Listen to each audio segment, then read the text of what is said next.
Mr. Pringle. Present. Mr. Mackey. Present. Mr. Barfoot. Present. Mr. Burley. Present.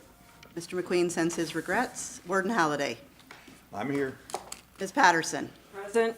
Mr. Hicks. Here. Ms. Clumpus. Here. Mr. Greenfield. Present. Mr. Body. Present. Ms. Wright sends her regrets. Mr. O'Leary. Present. Ms. Fosbrook. Present. Mr. Woodbury. Present. Mr. McKean. Present.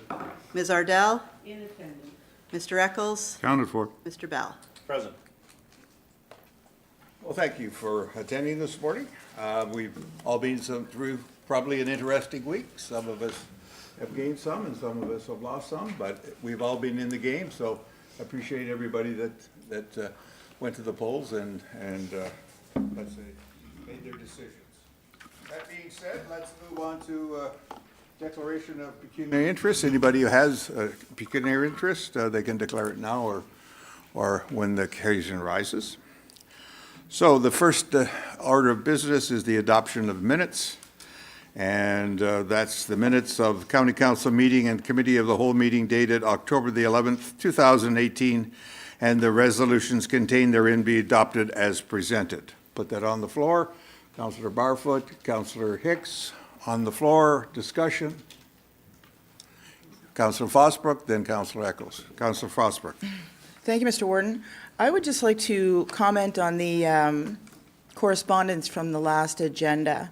I did take the opportunity to revisit some of our former e-blasts, and my concern is that I believe the original intent of the ability for a member to pull an item was to be specifically relating resolutions. So I would request that perhaps that interpretation be revisited so that there is clarity on, what can and should be pulled and for what purpose, and put on the agenda at the request of a member.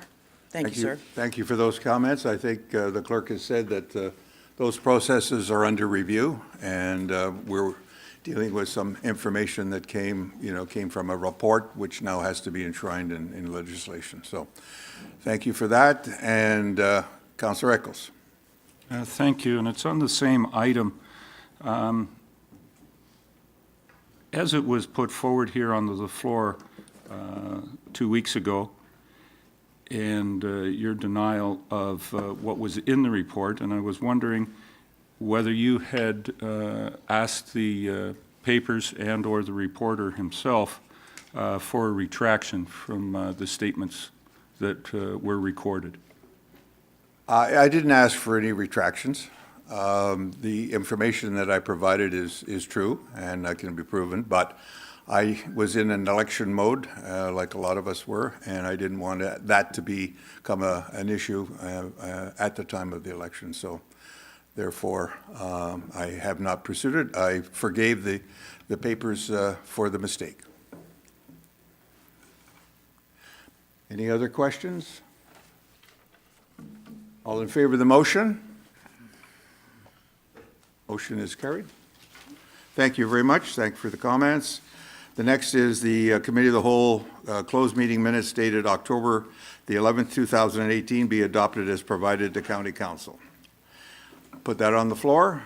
Councillor Greenfield, Councillor Patterson. Thank you very much. Any comments or on the information in that report? Seeing none, call the motion. All in favor? That motion is carried. Okay. The next is there is no closed meeting matters at the present time, so we'll move on to bylaws. Bylaw 5032-18 is a bylaw to adopt the official plan. Put that on the floor. Councillor Pringle, Councillor Eccles, seconder.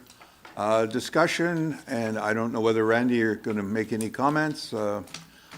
You're certainly closing in on a final position here, so thank you for all the hard work of you and your team, and the public for their input. So, and it's, as you say, It'll go off to the province now for their comments, and if the province has any comments, they'll come back to us and we'll have a chance to look at them.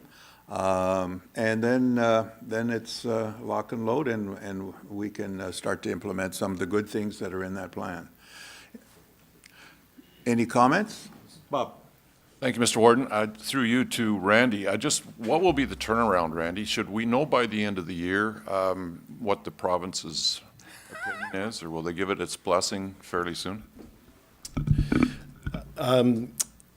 We anticipate that the earliest that we would like to see a decision from the province will be in early 2019.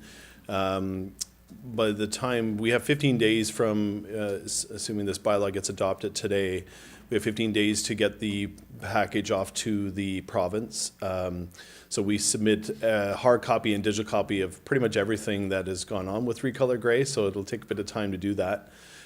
So we'll send that off as soon as we can to the province. From there, they will start reviewing all the information. Because we've involved the province right from day one, we hope that that the process and the review will go fairly quickly, but we note that there will be an EBR posting for a minimum of 30 days that they will also put out.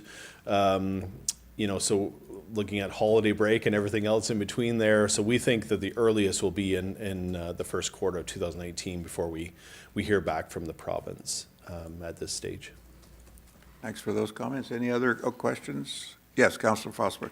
Thank you, Mr. Warden. So just to clarify, when this comes back to the new council, and I look to Randy just to clarify, will that mean that the new council does have an opportunity to comment and amend, or just receive and accept what the province dictates?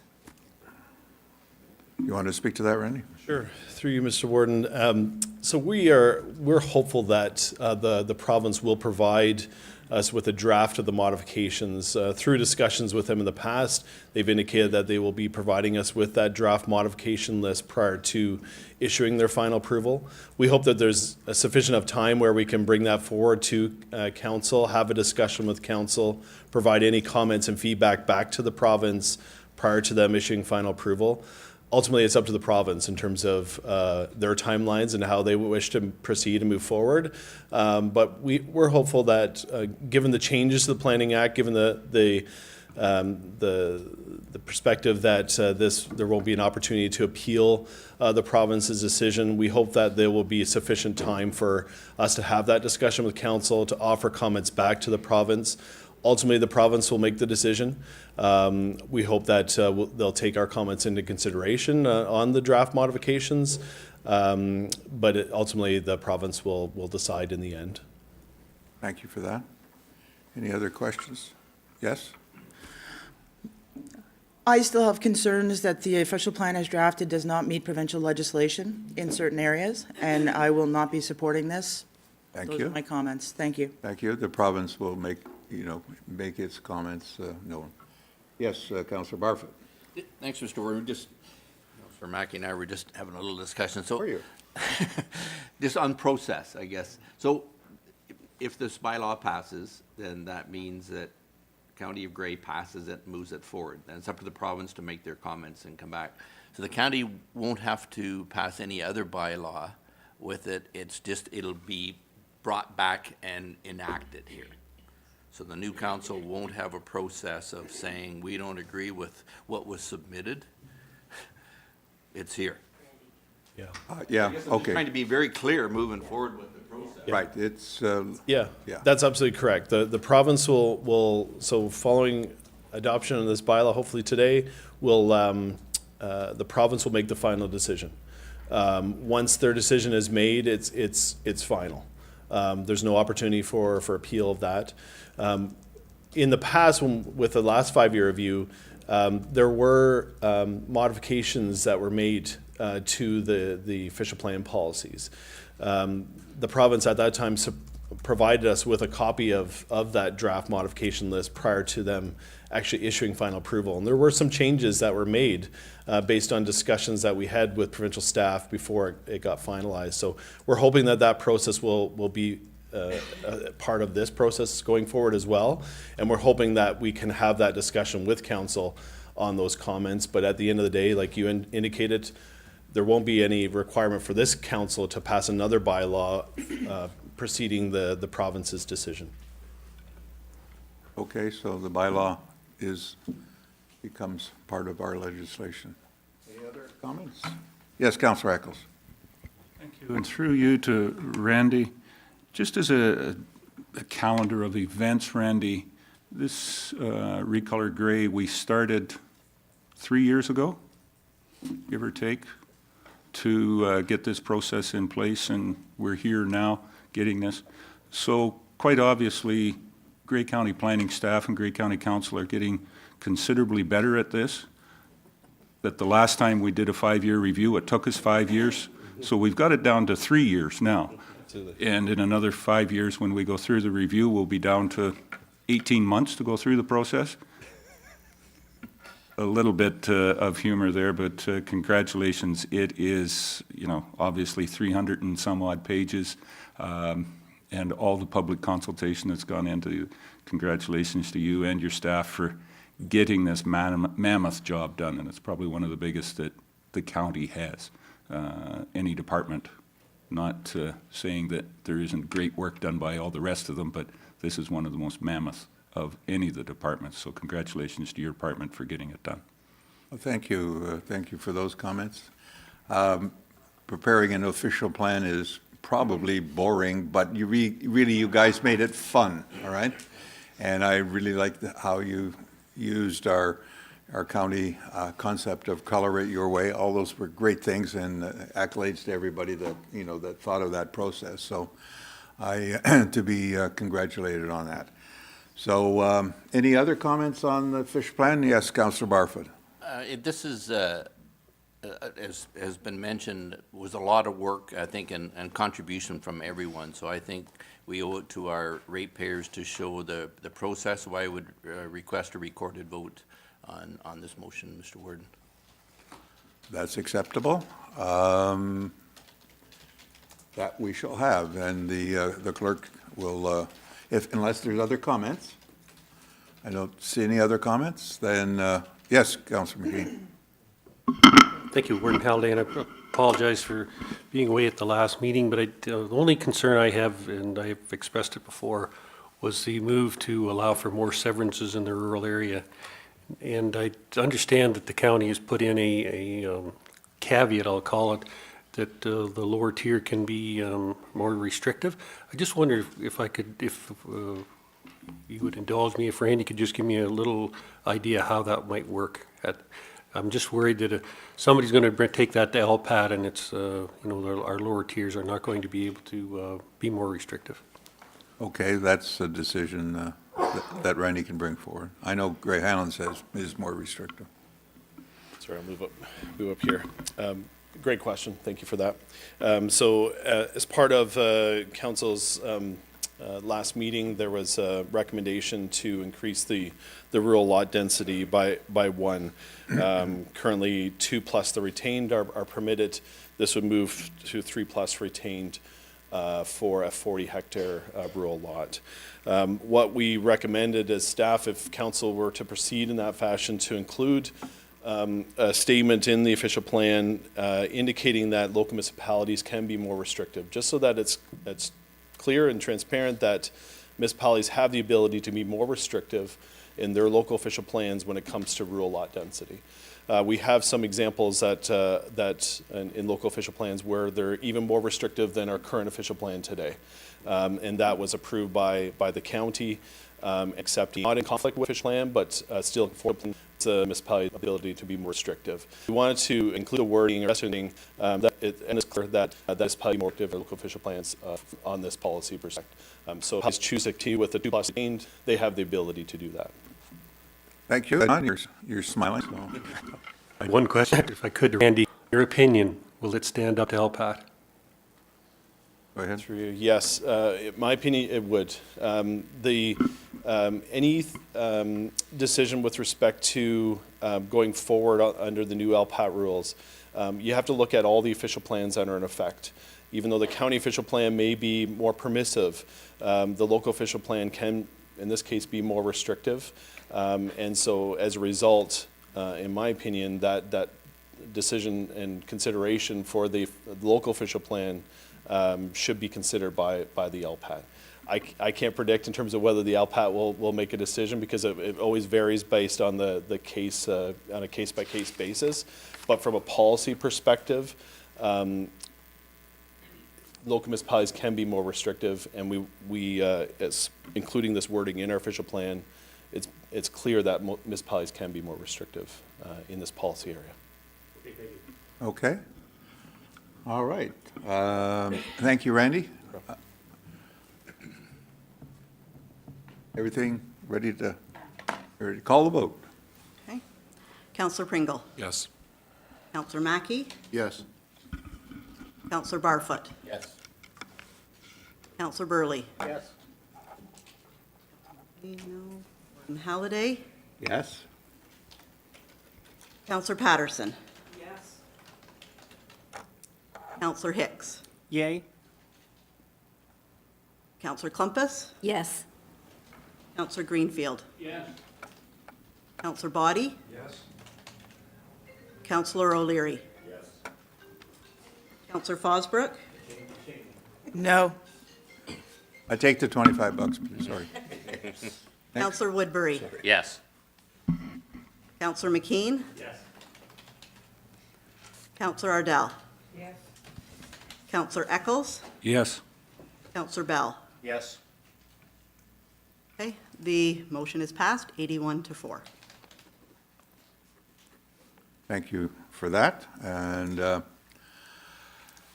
staff can now send that email to the province and move forward. Okay, so next is good news and celebrations. Again, I want to thank everybody. I want to thank staff for arranging the annual banquet, which we had in our Osprey Arena. It wasn't fancy, the arena, but thanks to Penny and her staff, they certainly made the Osprey Arena auditorium look very, very nice. And I thank everybody for attending. I certainly enjoyed myself. And it was nice to hear Dan Needles give us some local and rural homilies on life. So that being said, the other thing that I think is important is that Kathy Nuno has put a nice plant in the warden's office, and it's thriving. I think it's nice to have real live, because we've got live greenery. We got lots of plastic stuff. So, and I want to thank Penny for decorating the halls with great art as well. And the other thing is, if you reflect on the back there, it's still a work in progress, but there you are. There's the history of Grey County up on the wall. We've miniaturized some of the pictures, but they'll be there in perpetuity. And we've got a nice on the two cabinets on the side that will grace this council chamber. So I want to thank staff for bringing that about, and I'm very pleased how it was executed. So that being said, any other good news and celebrations? Yes, Councillor Ardell. Thank you, Mr. Warden. I guess my new role will be a farmer, so we've been advocating for farmers in Grey County, and there was a documentary that's been made, and I had to keep secret, but it has been, and it will be released. I was tweeting about it last night. Real Farm Lives. There was 3 farms that were documentary films that were made across Canada, and we were chosen. There was 2 in Ontario, 1 in Saskatchewan, and we were chosen as that one farm which produces apples in Grey County. So I'm very proud to say that will be viewed very shortly. There's episode 1 on one family who does soybean and corn, and ours will be, I think ours is the 3rd family that will be shown.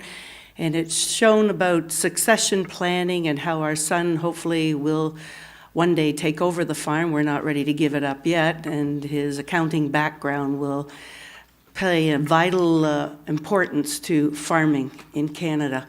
And so I was really proud to see that, that we were one of the 3 farms that were chosen in all of Canada to showcase apple growing in this region.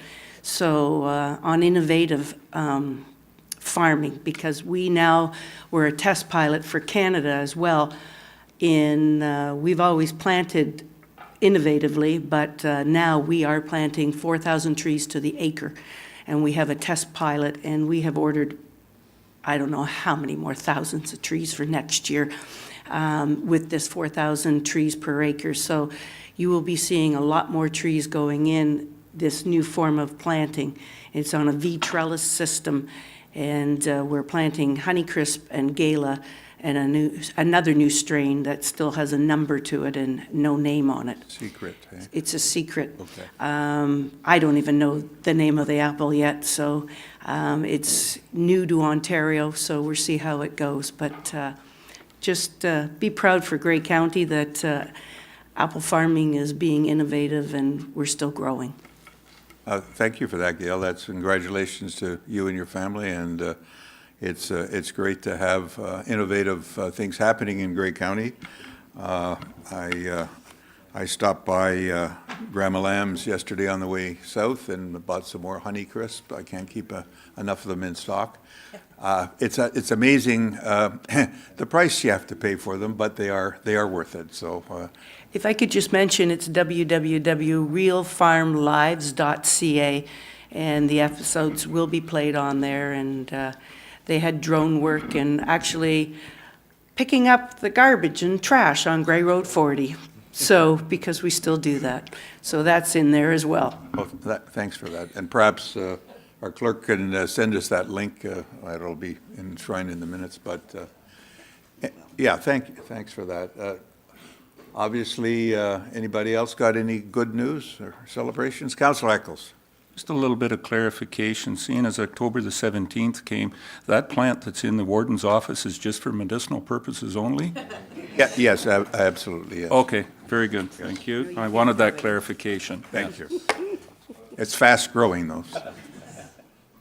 Okay, well. Very innovative growth methods here. Those windows are beautiful for that, that new agricultural, indoor agricultural. So that being said, I don't see any other hands up. I guess it was a dull week for a few people. So therefore, we're going to move on to adjournment. Who's going to adjourn this particular thing? Councillor Burley? Did you catch a moose? I don't catch them, I was shooting. Ah, Did you harvest a moose, Mr. Burley? Bullets though first. okay. We need a seconder. Who's going to be a seconder? Councillor Ardell, the apple lady. So there we are. We're adjourned.